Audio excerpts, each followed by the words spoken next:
Nós estamos na linha com um dos ministros que está absolutamente atentos no sentido de responder a toda essa demanda que foi trazida pela tragédia, pela enchente no Rio Grande do Sul. O ministro Renan Filho, ministro dos Transportes, está na linha conosco. Ministro, seja bem-vindo à Rádio Gaúcha, uma boa tarde. Boa tarde, Kelly. É um prazer conversar contigo e com todos os ouvintes da Rádio Gaúcha sobre esses eventos do Rio Grande do Sul e sobre o que o Ministério dos Transportes está fazendo. Ministro, eu gostaria de primeiro fazer uma bola ao centro com o senhor em relação às rodovias e a todo o trabalho que está sendo feito. Eu até digo, não para a reconstrução que será de longo prazo, mas para a reconstrução de imediato, para desafogar coisas que são básicas, assim, né? Para o transporte de produtos, para a economia, para que as coisas possam chegar na capital e nos municípios atingidos, na Serra, na região central, no Vale do Taquari. O que o senhor consegue, objetivamente, né? Porque a gente não tem também a tarde toda aqui, mas dá para a gente de socorro imediato do que está sendo feito para a liberação dessas rodovias? Olha, Kelly, na semana passada eu tive até aí na Gaúcha conversando um pouquinho sobre isso e nós demos o prazo de que até o dia 10 nós estaríamos com todos os caminhos assistenciais abertos para garantir abastecimento a todas as partes do estado. E o abastecimento ele está chegando. Obviamente que essa subida do Guaíba, ela trouxe algumas involuções em algumas áreas, né? Por exemplo, agora a BR-290, que está aberta, 100% aberta, nós reconstruímos um bueiro, nós facilitamos ali o acesso do viaduto em Eldorado do Sul para facilitar o acesso à BR-290, mas agora com as águas altas, novamente, ela está quase passando por sobre a pista. Se passar por sobre a pista, nós vamos ter que isolar a pista até as águas baixarem. Mas nós estamos com caminhos assistenciais abertos que garantem condições para levar medicamentos, oxigênio para os hospitais, comida para as pessoas e combustível. Então, esses caminhos assistenciais que nós assim delimitamos, eles foram providenciados todos até o dia 10. E a gente vai continuar trabalhando duro para abrir mais rodovias. Eu estou aqui chegando agora, Kelly, a primeira ação que estou tomando já de trabalho, depois de pousar aqui na base aérea de Canoas, é falar contigo. Daqui nós vamos a Bento Gonçalves e a Caxias ainda hoje, vistoriar a BR-470, que é uma das mais atingidas, e depois passar num ponto na BR-116, na ponte sobre o rio Caí, que sofreu um impacto em um dos pilares e cedeu. É uma das involuções que nós tivemos em virtude dessas fortes chuvas do último final de semana. Amanhã nós vamos, ainda logo cedinho, sair de Bento Gonçalves, onde vamos dormir e descer até a BR-153, porque nós vamos liberar a ponte do Fandango e o acesso a uma cidade importante e também a garantia da conexão da BR-290 com a BR-287, que são duas rodovias importantes que ligam Porto Alegre à região central do estado. E à noite venho dormir em Porto Alegre, porque no último dia nós vamos visitar, na quinta-feira, que é o último dia que estarei aqui nessa passagem, vamos visitar a BR-386, Sim. que é a conhecida como rodovia da produção, que também é muito relevante, é uma rodovia concedida, que não está cobrando pedágio nesse momento, em virtude de ter sido muito afetada por deslizamento de terras. Nós já liberamos a ponte sobre o rio Taquari, mas nós vamos vistoriar o andamento das obras, porque o intuito agora, além dos caminhos assistenciais que estão avançando, nós precisamos garantir as condições para que a trafegabilidade seja restabelecida para as pessoas o quanto antes. Esse é o trabalho que nós vamos fazer. O senhor trouxe uma informação aí sobre a BR-153, previsão para liberação da Ponte do Fandango, região de Cachoeira do Sul. Essa liberação ocorre hoje ainda? Não, amanhã. Nós estamos terminando as obras hoje. A expectativa é que amanhã, até o meio-dia, as obras estejam concluídas e eu estarei pessoalmente lá para a liberação da ponte e o acesso à cidade de Cachoeira do Sul e a garantia, além de Cachoeira do Sul, da conexão da BR-287 com a BR-290. É uma rodovia muito importante, né? uma das mais importantes ali na região central do estado. Sim, considerando esse cenário, como são muitas rodovias, são muitos problemas para próximas semanas e próximos meses, ministro, se o senhor puder destacar outras rodovias que devem ter liberação, se não hoje ou amanhã, nos próximos dias, que são aquelas que estão mais próximas de ter uma condição para voltar a passar veículos de passeio, caminhões. Olha, nós já liberamos 20 trechos, tá? São muitas liberações que foram realizadas ao longo dos últimos dias. Nós não estamos recomendando a passagem de pessoas ainda em veículos de passeio, justamente por conta das fortes chuvas, porque tem um acúmulo de água muito grande nas encostas, nas barreiras. Isso pode ensejar algum deslizamento de terra e não é prudente, nesse momento, liberar para passeio. Mas se você permitir, nós liberamos a BR-116 entre Estância Velha e Nova Petrópolis. Nós liberamos a BR-116 de Vacaria a Campestre da Serra. Nós liberamos a 116 de Caxias a São Marcos. Nós liberamos a BR-392 de Santa Maria a Caçapava do Sul, que possibilita o acesso ao Rio Grande. Essa é uma rodovia muito relevante que liga a região central do estado ao Rio Grande. E Rio Grande é importante porque ele garante abastecimento pelo porto de Rio Grande para o estado. Nós liberamos na 470 de Carlos Barbosa até Montenegro. Nós liberamos a BR-386, a ponte sobre o rio Taquari, como falei há pouco, ali entre Estrela e Lajeado. Nós liberamos a 290 de Eldorado até Santa Maria, uma obra fundamental, inclusive reconstruímos bueiro, elevamos o acesso ali ao viaduto de Eldorado. Na BR-158, nós abrimos lá de Santa Maria até Cruz Alta. Esse trecho ainda está passando com escolta, porque há um certo risco e a gente faz comboios com escolta de mantimentos. Não pode passar ainda veículo comum, mas está liberado para o abastecimento da região. Na BR-448, a rodovia do Parque, nós fizemos também liberações. E na última semana, nós fizemos as cabeceiras sobre a ponte do Rio dos Sinos, liberamos ali o complexo da Charlau, que foi muito importante para o abastecimento de Porto Alegre com combustível da Refap, e especialmente ligando ao norte do estado, né? Além disso, também fizemos todo o trecho da BR-116 para o sul, garantindo a ligação de Porto Alegre com Pelotas.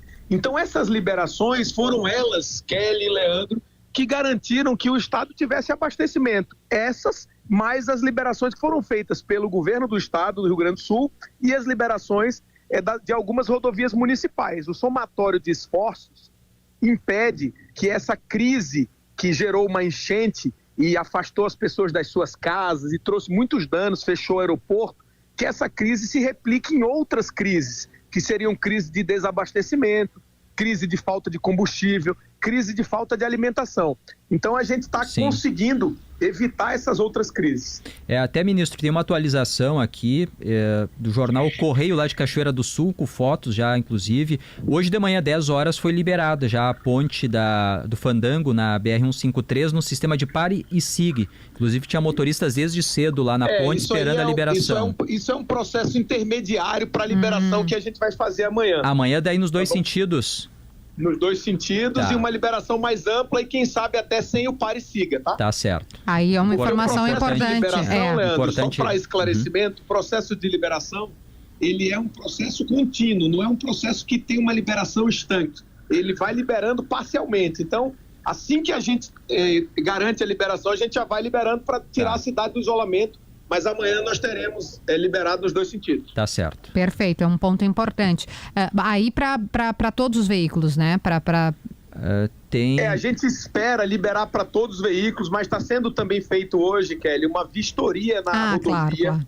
Para verificar se não há risco para veículos de passeio. Se houver, a gente vai avisar as pessoas e resolver os problemas para liberar para passeio logo mais adiante. A informação aqui que hoje a liberação lá nesse pare e siga, tem fila, pelo menos tinha fila mais cedo lá nos dois sentidos, para veículos leves e caminhões de até 18 toneladas. Hoje. Sim, justamente por causa disso que o senhor está explicando, né, ministro? Que tem que fazer avaliação em relação a que tipo de peso não compromete a estrutura que está da forma como está colocada. Ponte do Fandango. Exatamente. A gente não pode liberar sem fazer todos os testes que a engenharia recomenda numa obra que foi feita muito rapidamente para todo tipo de veículo de uma só vez. Por isso a gente vai liberando gradualmente.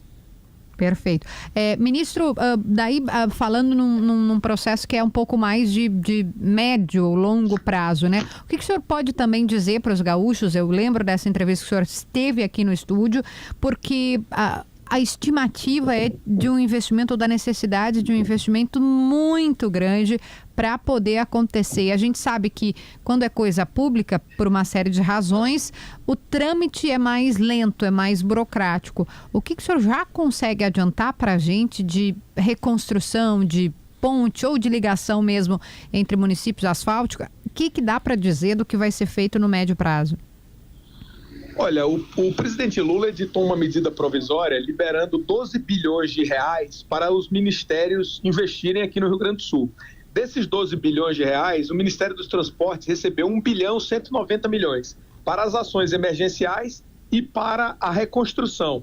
Esse já é um volume de recursos que vai permitir que a gente toque as obras que o Ministério vinha tocando anteriormente, como, por exemplo, a duplicação da BR-290, de Porto Alegre até Pantano Grande, a duplicação da 116, a construção das pontes que nós estamos com recursos garantidos para o Rio Grande do Sul, obras como a travessia de Juí e outras tantas obras que nós estamos tocando aqui no estado. Mas esses recursos adicionais, nós vamos aplicá-los na emergência. Além disso, o governo, no dia de ontem, além de garantir essa medida provisória de 12 bilhões, dos quais 1 bilhão 190 milhões são para o Ministério dos Transportes, ontem o presidente suspendeu o pagamento da dívida do Rio Grande do Sul, o que vai permitir ao Estado investir mais 11 bilhões de reais dos seus próprios recursos, que antes eram usados para pagar a dívida. Isso vai ajudar muito na reconstrução das rodovias estaduais, municipais, ajudar também agora na emergência. Além disso, o governo vai liberar em breve uma parcela adicional de recursos para os municípios, o que vai ser também muito importante, e está estudando caminhos para ajudar o cidadão diretamente, especialmente esse cidadão que está em abrigo, que teve que sair da sua casa, que perdeu o seu patrimônio. Então, eu acredito, Kelly, obviamente tem as dificuldades de fazer, mas não é só a burocracia que impacta o cronograma das obras. O que impacta muito o andamento de obra pública no Brasil é a falta de recursos também. Mas o presidente Lula garantiu os recursos necessários para a reconstrução do Rio Grande do Sul. Agora cabe a nós colocar mãos à obra para as coisas poderem andar na velocidade que as pessoas precisam. Por isso eu estou por aqui para vistoriar de perto, já pela 3ª semana seguida, o andamento aqui dessa emergência no Rio Grande do Sul. Ministro, o nosso colega Josimar Farina, que é especialista nessa área de infraestrutura, está na linha conosco e também tem uma pergunta para o senhor, Josimar. Ministro, a gente tem visto, o recurso ele está sendo liberado, os investimentos estão sendo feitos, o DENIT aqui no Rio Grande do Sul tem conseguido, junto com as empresas, executar as obras emergenciais. Porém, como nós tivemos muitos trechos que foram destruídos, nós vamos precisar de um investimento rápido para, num médio prazo, conseguir dar uma certa normalidade à trafegabilidade aqui no Rio Grande do Sul. Se pensa de alguma maneira também, porque daqui a pouco as empresas aqui elas vão chegar num esgotamento de conseguir realizar as obras. O que pode ser feito para ampliar a quantidade de serviços ao mesmo tempo que são realizados no Rio Grande do Sul?